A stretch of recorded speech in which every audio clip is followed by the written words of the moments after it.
You can think of my lab as a bunch of biohackers. So we're interested in how you can use technology and physical information like stretching and pulling organs and cells to control them and even repurpose them. So we can control their function just through physical information. So touching them, stretching them. And then even we've taken it so far to then say take organs and repurpose those organs for something else using completely physical information. So for an example is taking a heart that's a dead heart, okay, from animal studies or something like that. We remove all the cells from that heart and you're left with like a scaffold. So this scaffold looks like the heart, but it's empty and it's actually white. And people are putting new heart cells back into these things and actually creating functional hearts. And there's lots of really interesting applications for that.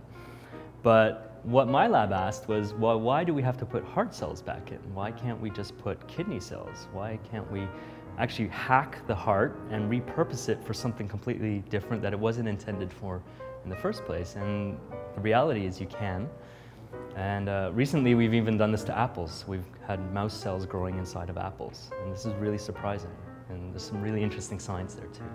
What we've done so far is grow muscle cells into this, what was an apple. And we just use the apple as a scaffold, really. Again, it's just a place for cells to get confined and then grow.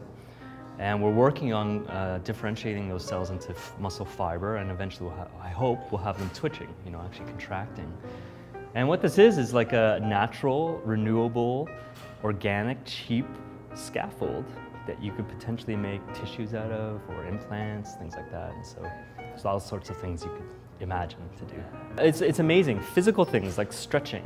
If you think about your body, it's incredibly mechanical. Your heart is beating, your lungs are moving. And what we've discovered in the last few years is that these physical effects are intimately tied to biological systems, how they function both in health and disease. And so by stretching cells in a certain way, we can ask them to organize and line up and differentiate, and touching them in different ways, we can kick off different signaling pathways. And so there's all sorts of control you have without genetics, without drugs, just physical information. So you can really control these synthetic organs this way.